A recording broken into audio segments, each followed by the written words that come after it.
हम लोग श्रवण कर रहे हैं। श्री चैतन्य महाप्रभु ने 8 श्लोक हमें प्रदान किए इस धरातल पर। ये 8 के 8 श्लोक इस पृथ्वी पर रसायन है। रसायन जानते किसे कहते हैं? रसायन का मतलब होता है जो बीमारी को दूर करे और शरीर में साथ साथ पुष्टिवर्धन करे। एक होता औषधि। औषधि से व्यक्ति की बीमारी दूर होती है, लेकिन कमजोरी आ जाती है।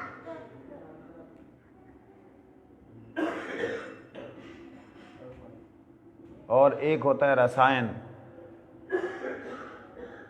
जिससे बीमारी दूर होने के साथ साथ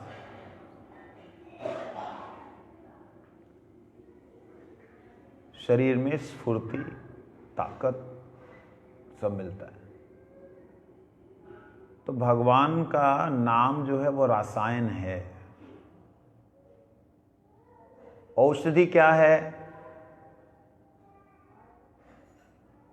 औषधि भी नाम ही है। फिर क्या प्रॉब्लम है? नाम ही रसायन है, नाम ही औषधि, फिर तो मुश्किल है ही नहीं कोई। फिर तो कोई मुश्किल नहीं है। इसलिए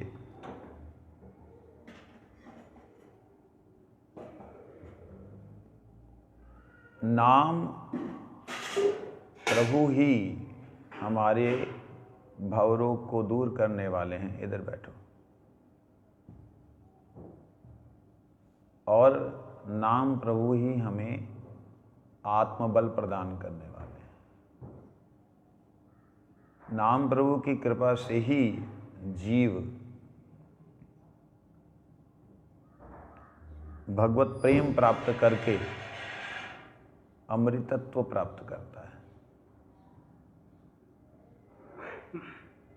फिर रसायन शब्द की हमें क्या जरूरत है? जब औषधि से ही सारा काम होना है तो रसायन की क्या जरूरत है? क्यों हरि नाम को रसायन कहा? इसलिए कहा कि हम लोग जो इसके प्रतिकार हैं, जो हमने नहीं करना है, उन सब चीजों को छोड़ने में आत्मा की बहुत सी शक्ति जाती है। उनसे रोकने के लिए ऊर्जा बहुत खर्च होती है। मेरी बात समझ रहे हैं? जैसे काम, क्रोध, लोभ, मोह, मद, मात्सर्य, ये सारे के सारे दुश्मन जब आत्मा को झचकोड़ देते हैं, हिला देते हैं, तो आत्मा एकदम कमजोर सी हो जाती है। ये रिपु है ना, दुश्मन है। तो क्या करना होगा? क्या उपाय है? हरि नाम रसायन है। मतलब हरि नाम को लेकर के ही इन्हें त्याग करना होगा, इन्हें छोड़ना होगा।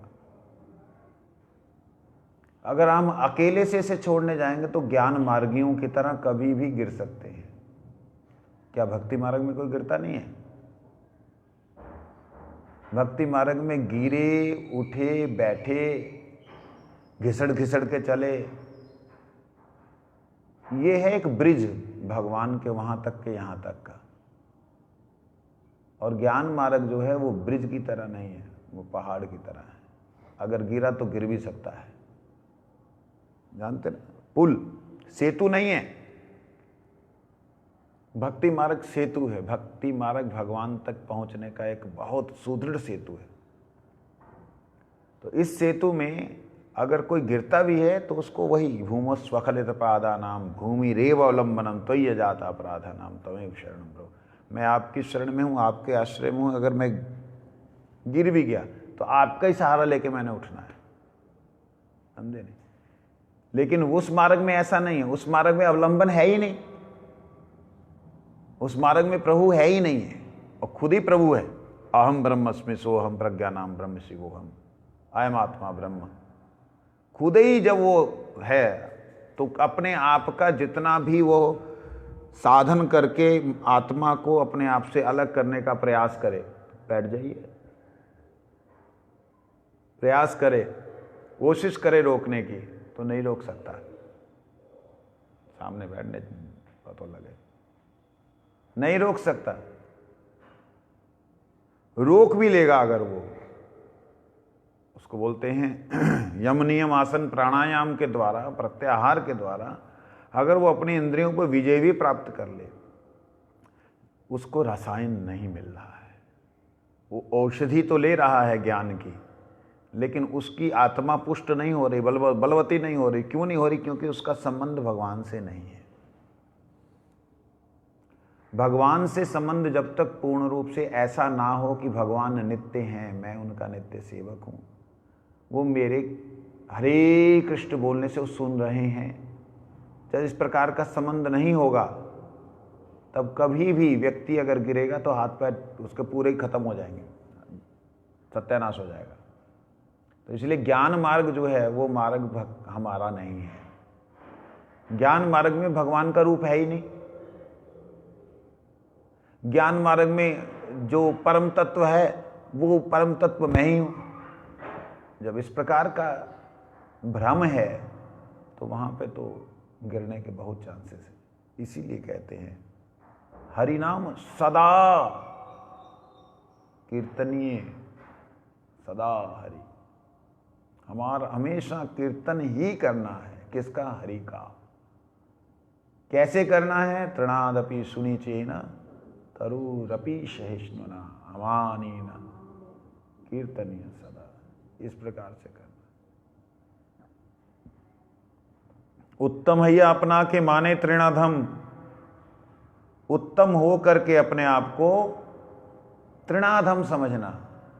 घास से भी मैं अधम हूं, पतित हूं। घास तो भी किसी न किसी के काम आ जाती है, मैं तो किसी के काम ही नहीं आता। मेरा कोई यहां पे महत्व ही नहीं है। इसलिए उत्तम हैया अपना के माने तृणाधम। द्वि प्रकारे सहिष्णुता करे वृक्ष सम। दो प्रकार की सहनशीलता वृक्ष के समान करनी। क्या? चैतन्य चरितमृत में कृष्णदास कविराज गोस्वामी बोलते हैं, वृक्ष जेन काटी ले हो किछु ना बोला है। वृक्ष को काट लेने से जैसे कुछ नहीं बोलता है, और सूख जाने से, जैसे सूख जाने से वो किसी से पानी नहीं मांगता। वृक्ष जेन काटी ले हो किछु ना बोला है, सुखाइया मैले कारे पानी ना मांगे। वृक्ष को काटने से वो कुछ बोलता नहीं, सूख जाने से पानी नहीं मांगता। हम ऐसा कर सकते हैं? नहीं हो सकता। हमें दूसरे से सुख की इच्छा है, हमें दूसरे से सुख की इच्छा है, हमें इस शरीर से सुख की इच्छा है। जब हमारे को शरीर से सुख की इच्छा है, दूसरे से सुख की इच्छा है, तो फिर हम कैसे कर सकते हैं कि वृक्ष के समान सहनशील कैसे हो सकते हैं? संभावना ही नहीं है ना? है संभावना?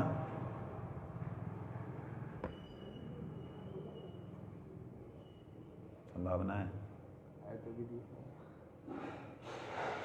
अगर संभावना नहीं होती तो यहां क्यों लिखते? हम ये मत सोचें कि ये हमसे नहीं होगा, मत सोचें। हम ही से होगा, पशु पक्षियों से नहीं होगा। हम ही प्रयास करेंगे, प्रभु कृपा करेंगे। हमारा प्रयास, उनकी कृपा। हमारा प्रयास, उनका प्रसाद। इसलिए कैसे करेंगे? वृक्ष के समान जो उन्होंने सहनशीलता का लक्षण बतलाया, बड़ा सुंदर बोला है। जेई जे मागाए तारे दय आपन धाम, घर्मो वृष्टि सोहे आनेर करय रक्षण। जो जो मांगता है उनसे, पेड़ से लाठी में लेकर के मांगता है फल दे, अब वो फल तोड़ के तो देगा नहीं अपना, ले भाई। तो उसको जब मारते हैं वो फल नीचे गिरता है, पत्ते भी टूट जाते हैं, डाली भी टूट जाती है कई बार।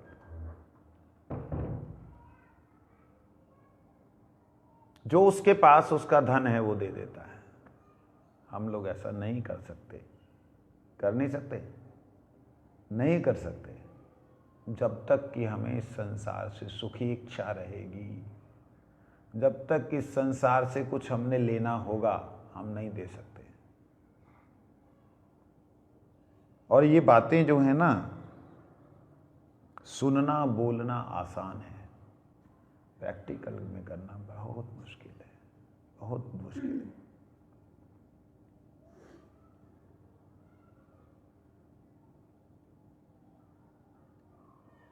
पेड़ का एक स्वभाव है, वो जन्मजात वही स्वभाव है, और कोई चेंज होने वाला उसमें स्वभाव नहीं है। वो क्या है, काटेंगे तो डाली दूसरी निकल आएगी, ये स्वभाव है उसका। पानी देंगे खिल जाएगा, नहीं देंगे सूख जाएगा, वो उसका स्वभाव है। मनुष्य का स्वभाव तो ऐसा नहीं है। इसीलिए कृष्णदास कविराज ने बोला कि वृक्ष के समान सहनशील होना, प्रभुपाद जी कहते उससे भी अधिक सहनशील होना।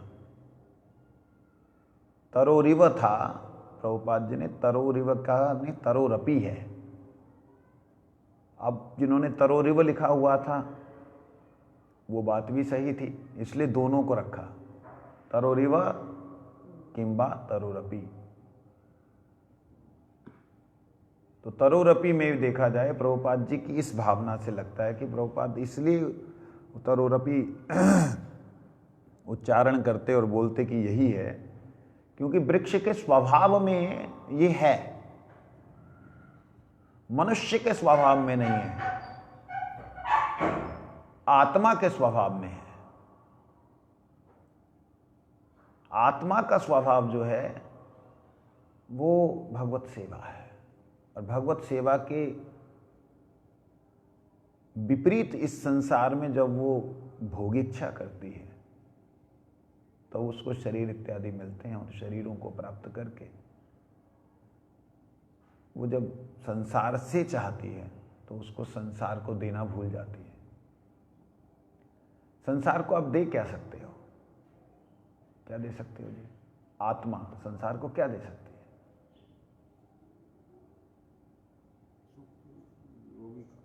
है?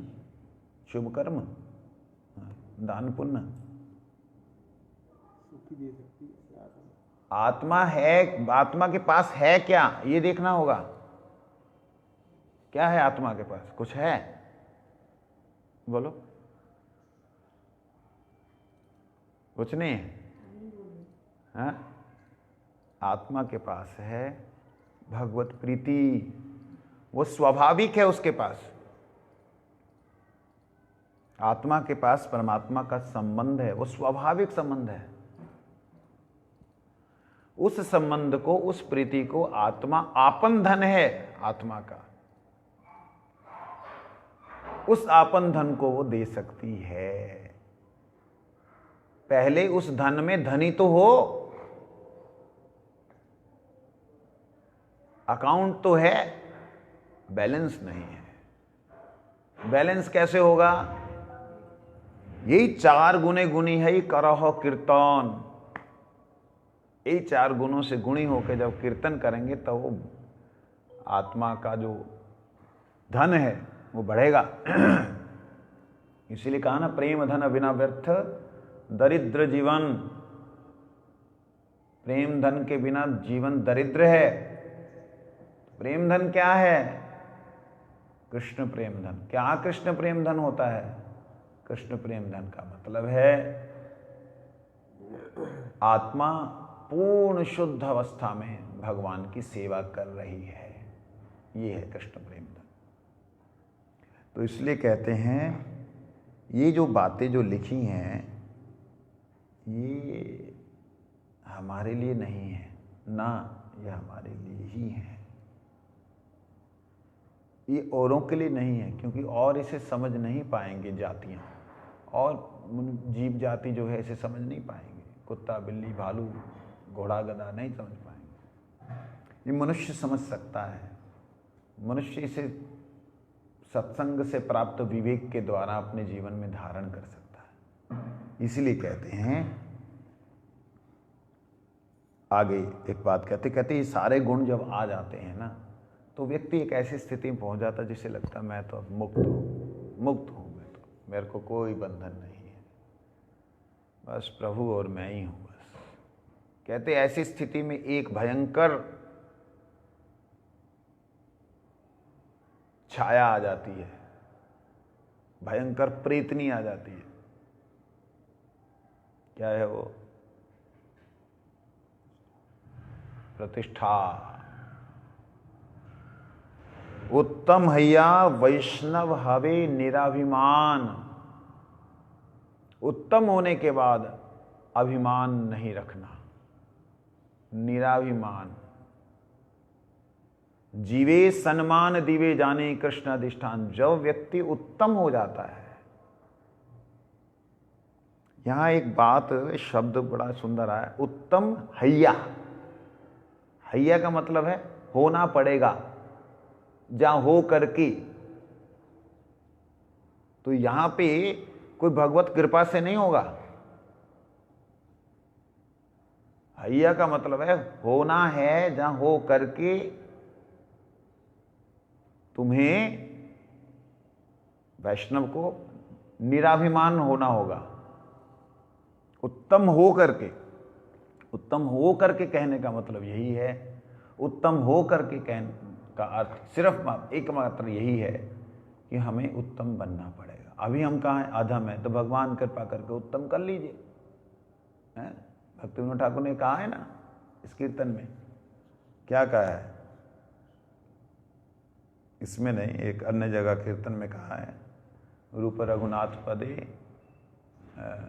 हई व्याकुति ना। भक्ति विनोद ठाकुर जी ने एक जगह बोला है, करहो उत्तम, करहो उत्तम।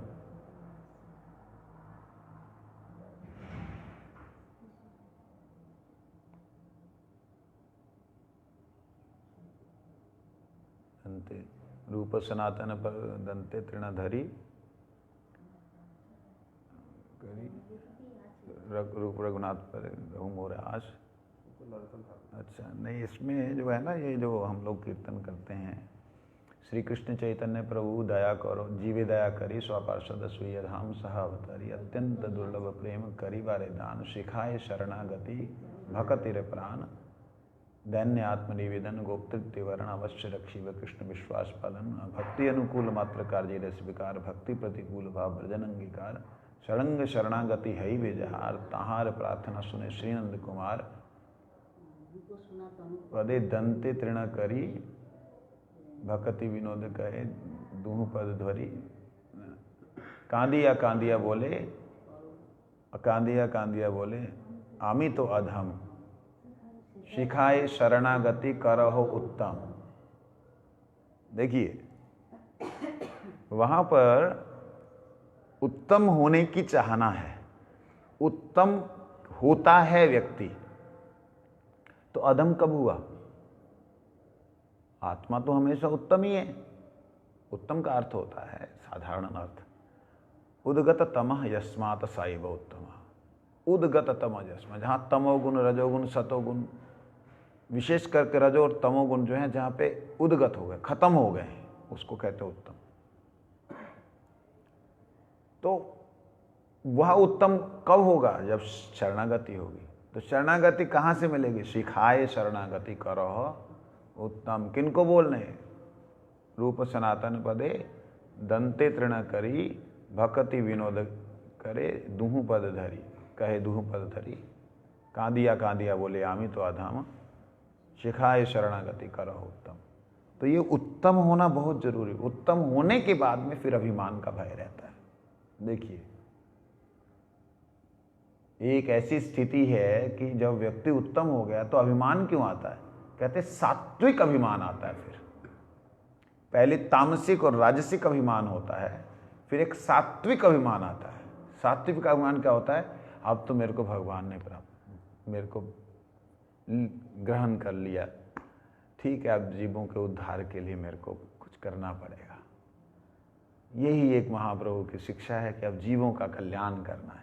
ये जो है ना जीव कल्याण का भाव ये सात्विक अभिमान है, राजसिक नहीं है।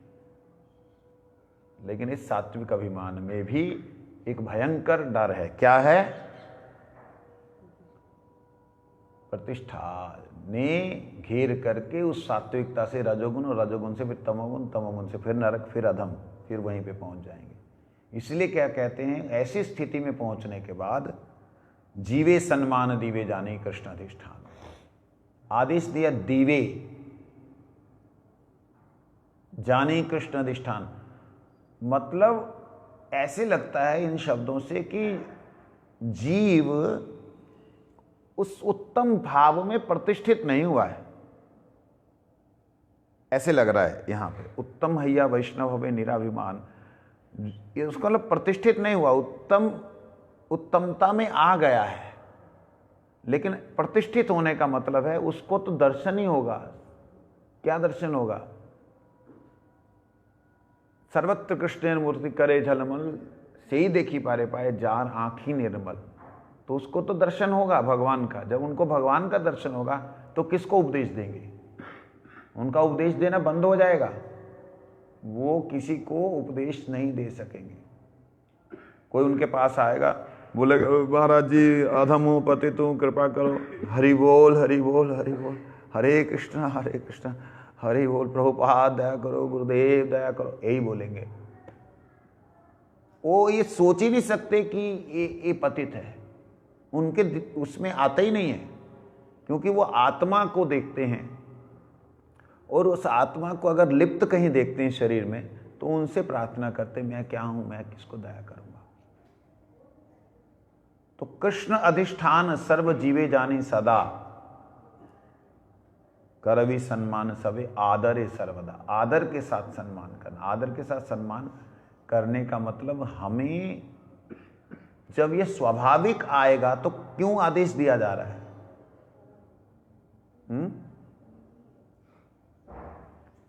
जब ये स्वाभाविक आत्मा की वृत्ति जब जागृत हो जाती है, स्वाभाविक आता है, तो आदेश क्यों दिया जा रहा है? आदेश इसलिए दिया जा रहा है कि हमें इसका अभ्यास भी करना है। ऐसा नहीं है कि केवल मात्र जब कृपा होगी, जब आ जाएगा तब आ जाएगा। इसका अभ्यास भी करना है। अभ्यास करते करते उधर से उस कृपा का अभ्यास होगा। जैसे एक चूहा जो है किसी पानी की टैंकी में गिर जाए, वो तबड़ तबड़ इधर उधर दौड़ता है, इधर उधर दौड़ता है, तो ऊपर से देखा जा रहा व्यक्ति देखेगा उसको तड़फ रहा है, इसको निकालो, वही डंडा लगा देगा, डंडा लगा के वो निकल आएगा बाहर। अगर हम तड़फेंगे नहीं, अगर हम कोशिश नहीं करेंगे, हमारा प्रयास नहीं होगा, तब भगवान भी कहेंगे भैया जिसमें तू संतुष्ट है उसमें हम संतुष्ट हैं, हम तो अपनी मस्ती में मस्त है, तू अपनी गृहस्थी में मस्त है। तो इसलिए हम गुरुजी बोलते हैं गृह आसक्त ना हो। गृह मतलब ये शरीर, आसक्त मतलब इस शरीर में आसक्त ना हो। सारे व्यक्ति गृहस्थी हैं। सन्यासी गृहस्थी है कि नहीं? बोल कैसे है? बोल। सेवा में कार्य कर रहा, व्यस्त रहता है, इसलिए गृहस्थी है। सन्यासी कभी गृहस्थी नहीं है। जो वास्तव सन्यासी हैं वो लोग प्रभु के चरणों में सब कुछ न्यास कर देते हैं। सम्यक न्यास ऐसे सन्यास भगवान को समर्पित कर देते हैं। लेकिन हम वो सन्यासी नहीं हैं। हम भगवान के चरणों में सब कुछ समर्पित करते हुए सेवा करते हैं, परंतु फिर भी हमारा ये घर में आसक्ति रहती है। जब तक इस घर में आसक्ति रहेगी तो हम सब गृहस्थ हैं। वैसे तो गृहस्थ का एक अर्थ होता है गृहिणीम गृहमुच्यते, गृहिणी के साथ ही गृही होता है। पत्नी है या पति है, इसके साथ ही उसे गृही कहा जाता है। गृहिणी गृहम उच्यते। इसलिए जिसकी गृहिणी नहीं है, अर्थात जो गृही नहीं है, उसके लिए ये बहुत आसान है। लेकिन कई बार देखा जाता है जिन जो गृहस्थ जी भक्त हैं, उनके अंदर स्वाभाविक दीनता रहती है। हम तो अधम हैं, हम तो प्रभु कब कृपा करेंगे, कब दया करेंगे, आप लड़की पर गोबे बहोबे, ऐसे करके वो बेचारे दीनहीन बने रहते हैं और भगवान की कृपा उन पर झट से हो जाती। और कई बार मेरे जैसे दंडधारी, हाँ आ जाओ आ जाओ, ठीक है ओके जाओ हो जाएगा, मेरे जैसे दंडधारी जीव जो हैं वो भगवान की सेवा से दूर हो जाते हैं। इसलिए सावधान। चारी गुणों से गुणी होकर के जो व्यक्ति भगवान का भजन करता है, उसी के मुख से हरिनाम निकलता है। ये है भगवान के नाम में निष्ठा। निष्ठा का मतलब भगवान के नाम में निश्चित स्थिति। आप हिंदी समझते हैं? निश्चित स्थिति। भगवान के नाम में निष्ठा होने का मतलब होता है कोई भी हमारे उस नाम निष्ठा को हटा नहीं सकता। क्यों नहीं हटा सकता? हम पहले से दीनहीन बने, क्या मारेगा भैया, मान ले, क्या करना है तुमने, जो तुम कर सकते तुम कर लो, हम भगवान का नाम नहीं छोड़ सकते। प्राण ले लो, गला काटना काट दो, गला ही तो काटोगे, हृदय सुख कैसे रोक लोगे? ये कहने आसान है, लेकिन मेरे को याद है थोड़ा सा, कई बार उल्टे सीधे काम किए हैं बचपन में। गोकुल महावन में था तो यूं ही बात चल रही थी बच्चों के साथ में, जो हमारे सखा लोग थे। मैंने कहा मेरे को मृत्यु से डर नहीं लगता। कहते हैं बाबा मौत को देख के सभी मर जावे, डर ना लगे। मैंने कहा मेरे को नहीं लगता। है ब्रजवासी ऐसा बोल रहे मेरे को, मृत्यु के तो बारे सब डरते हैं। मैंने कहा मेरे को डर नहीं लगता। कहते अच्छा तैयार हो जा। उसने चाकू निकाला, तैयार हो जा। मैंने आंख बंद कर ली, सांस रोक लिया। पूरी तरह मेरा मन कुछ सेकंड्स के लिए, जब तक उसने बोला नहीं तब तक के लिए मेरा मन श्री राधा गोविंद जी के चरणों में था। मुझे ये हो गया कि अब जाना है, जाने का मौका आ गया। मैं भगवान से बचपन से प्रार्थना करता हूं, एक ही प्रार्थना, जाने से आधा मिनट 1 मिनट पहले अपना स्मरण करा देना, बस इतनी कृपा करना। बाकी कुछ करो या ना करो, और कुछ हो या ना हो, इतनी कृपा करना, बस पता लग जाए कि मेरा जाने का समय आ गया है, इतना मालूम पड़ जाए, और बस अपना स्मरण करा देना। और मेरे को कुछ नहीं चाहिए, ना स्वर्ग ना मोक्ष ना कुछ भी नहीं। अगर उसके बाद अगले जन्म में जहां भेजना भेज देना, बस अंतिम समय अपना स्मरण करा देना, इतनी कृपा करना। तो देखा, ये निष्ठा नाम में होने से ऐसे होता है। मेरी भगवान नाम में निष्ठा है, मैं ऐसा नहीं कहना चाहता हूं, लेकिन हाँ, बचपन से एक ऐसा विश्वास है भगवान के नाम में कि कुछ भी हो जाए, कैसी भी अवस्था आ जाए, बड़े से बड़े चैलेंज को ले सकना ये शुरू से है। हमारे बड़े बहन जी, बड़े भाई साहब हमारे बहुत बड़े हमसे, तो मैं छोटा सा हूँ, तो सीढ़ियाँ ऊपर छत पे जाना होता था। गर्मी के समय में सोने के लिए हम छत पे जाते थे। तो सीढ़ी चढ़ते ही ना, तो चढ़ते हुए पीछे से बहन बोलती, ऊपर भूत होगा, भूत। मैं उनको क्या बोलता था, मेरे को कोई कुछ नहीं कर सकता। मैं अंदर अंदर ठाकुर जी का नाम, हरे कृष्णा, फिर एक सीढ़ी पे पैर रखता, फिर दूसरा पैर उस पे रखता, फिर दूसरी सीढ़ी पे पैर रखता, फिर दूसरा पैर उस पे रखता। इतना छोटा था, आप सोच लीजिए। मेरे को आज तक वो याद है कि उस अवस्था में, उस बात, उस स्थान, उस समय पे भी प्राक्तन जन्मों के संस्कार, कोटि कोटि जन्मों के संस्कार जो हैं भगवत नाम के प्रति, विश्वास। एक बार एक जादूगर आ गया, मैजिक दिखाता है ना, वो बोलता है अपनी मुट्ठी बंद नहीं करनी, मुट्ठी खोल के रखो, जादू दिखाएगा। मैं मुट्ठी बंद करके बैठा हूँ ऐसे। कहता तूने मुट्ठी बंद की? मैं कहा हाँ। तो कहता इधर बीच में आ। उसने बीच में बुलाया, जैसे बैठा है ऐसे। मैं बैठ गया, जा खड़ा वैसे बैठ गया। तो मेरे को ये था कि मेरे पे कुछ नहीं कर सकता ये। मैं ऐसा पूरा है, छोटा सा बच्चा बिल्कुल, मेरे पे कुछ नहीं कर सकता। हरे कृष्ण, अंदर अंदर हरे कृष्ण कृष्ण कृष्ण हरे हरे, हरे राम राम राम हरे हरे, हरे कृष्ण अंदर कर रहा हूँ। वो मेरे को बोलता है, तेरा बाप जादूगर है? मैं कहा हाँ। मेरे पिताजी जादू नहीं जानते। मेरे को कृष्ण का स्मरण हुआ। मैं कहा वो सबसे बड़ा जादूगर है। हाँ। इतने में मेरे मुंह के ऊपर एक थप्पड़ लगा, फटास करके। अरे हमारी माता जी आ गई, कान पकड़ के ले गई। किसी ने बोला माता जी को कि वो जादूगर के सामने बैठा है। माता आई, मार के लेके गई। समझे नहीं? माता जी समझी नहीं। तो जादूगर के आगे एक विश्वास के साथ बैठना कि मेरा कोई कुछ नहीं बिगाड़ सकता। देखिए ये सब में है, ये वाली बात आप सब में ये निष्ठा है। आपको मालूम हो कि आपके आगे एक बहुत बड़ा ऐसा कवच है, जिस कवच को कोई भी बॉम्ब, कोई भी अस्त्र शस्त्र भेद नहीं कर सकता। अगर आप ऐसा विश्वास हो तो क्या कोई भूत प्रेत बाधा आपको कुछ कर सकती है? विश्वास हमारा नहीं है। विश्वास का मतलब ऐसा विश्वास, ऐसी निष्ठा जिसको कोई हिला नहीं सके। हमारा विश्वास नहीं भगवान के नाम में। जब नाम ही भगवान है, नाम ही कीर्तन ही कृष्ण है, तो मेरे को कौन क्या कर सकता है? याद रहे, मेरे को का मतलब ये शरीर नहीं। मेरे को मतलब मेरे को क्या कर ले, शरीर काट ले, शरीर को ले। जब आप ऐसे कर देते हैं ना, ले ले, तो किसी की समर्थ नहीं है इस संसार में, किसी भी देवी देवता का, कोई भी किसी भी का समर्थ नहीं है कि वो आपको हाथ लगा दे। नहीं कर सकता।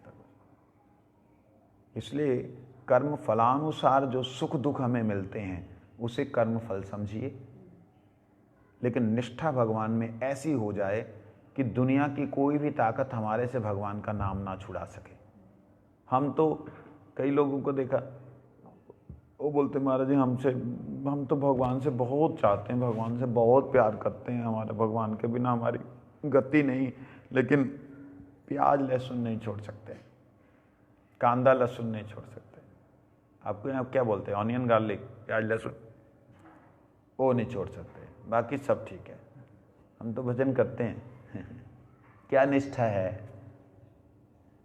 दो वस्तुएं, जो वस्तुएं भगवान को अर्पित नहीं होती, भगवान को भोग नहीं लगती, वो ये जिह्वा के लिए मैं उन दो वस्तुओं को नहीं छोड़ सकता। कहाँ की निष्ठा है, कैसी निष्ठा है? आपको एक डॉक्टर बोल दे मीठा नहीं खाना, नमक नहीं खाना, आप मीठा भी नहीं खाते, नमक भी नहीं खाते, फीका खाते हो ना। डॉक्टर आपको बोल दे कि आपके जो बाल उड़े हैं इनका कारण जो है वो आपका प्याज खाना है, आप प्याज खाना बंद कर दोगे, क्योंकि आपको बालों से ज्यादा प्रेम है, बाल कृष्ण से प्रेम नहीं है। बालों की तृष्णा है, बाल कृष्ण की तृष्णा नहीं है। इसलिए भगवान से जब हमें प्रेम करना है तो हम उनके अनुसार चलेंगे, है ना। दुनिया की कोई भी ताकत, यार दोस्त भाई बंधु जितने हैं, वो सारे के सारे आपके स्वार्थ के लिए हैं। महापुरुष लोग, महात्मा लोग आपसे क्यों संसार के विषयों को छोड़ने की बात करते हैं? क्योंकि उन्हें मालूम है ये छोड़ेंगे नहीं, बार बार उसी विषयों में पड़ेंगे। इसीलिए वो शुरू से ही आपको बोलते हैं भगवान का नाम कैसे करना है, ऐसे करना है, ये नियम पालन करो, ऐसे करो। कोई मैं उनको विद्वान नहीं कह सकता, लेकिन दुनिया उन्हें परम विद्वान कहती है। कोई कोई विद्वान मूर्ख ये बोलते हैं कि जो धर्म आपको बंधनों में डालता है, जो मार्ग आपको बंधनों में डालता है, ये नहीं करना, ये नहीं करना, ऐसा करना, ऐसा करना, ऐसा नहीं करना, जो इसमें डालता है वो मुक्त नहीं कर सकता। कई लोग ऐसा बोलते हैं। उनका नाम बहुत है, उनकी किताबें बहुत, उनकी वीडियोस बहुत हैं, लेकिन मूर्खों के अगर सींग होते तो सबसे पहले उसी के निकले हुए होते। सोचने वाली बात है, एक आदमी कुआं में गिर गया, बहुत गहरा कुआं है। अगर उसमें कोई कुआं में गिर गया, ऊपर से अगर रस्सी उसको दिया गया, भैया रस्सी पकड़ ले, और रस्सी को पकड़ ना पाए तो क्या बोलेंगे उसको? रस्सी को कमर में बांध बोलेंगे ना। फिर इसको पकड़, वो अगर कमर में बांधता है तो क्या ये बंधन है उसका? रस्सी कमर में बांध के उसको पकड़ता है तो क्या बंधन है? बंधन नहीं है, ये मुक्ति है। इस संसार में हमने जगह जगह जगह जगह जगह जगह गांठ बांध ली, इधर गांठ उधर गांठ, मेरा भाई मेरी बहन मेरी माँ मेरा बाप मेरा भाई, सब इधर उधर गांठ मार लिया। महापुरुष लोग बोलते किससे गांठ मार रहे हो? तुम गोविंद के हो, गोविंद तुम्हारे हैं, उनसे बंधो। वो तो ठीक है, गोविंद हमारे, आखिर में तो वही हमारे हैं, अभी तो जो है वो तो रहने दो। कहते अभी भी वो हैं तुम्हारे, तब भी वो हैं तुम्हारे। इसलिए वो गांठ मारने के लिए क्या देते हैं जानते हैं? ये चीज नहीं खाना, ये चीज नहीं खाना, इसको प्रसाद को ही खाना, ऐसे ही करना। वो जो गांठ मारने के लिए दे रहे हैं वो मुक्त करने के लिए बंधन बांध रहे हैं। तिलक लगाना, कंठी पहनना, ये सब बंधन है। किसके बंधन है? मुक्त होने के लिए, निकलने के लिए। इसलिए समय हो गया। इसलिए हमें चैतन्य महाप्रभु ने केवल 8 श्लोक दिए हैं। कितने? ये शिक्षा अष्टक को संपूर्ण वेद, उपनिषद, वेदांत, पुराणों का सार कहा गया है। क्यों कहा गया है? इस विषय पे हम लोग डेली चर्चा कर रहे हैं। वंशा कल्प कृपा सिंधु पतितानां पावनेभ्यो वैष्णवेभ्यो नमः।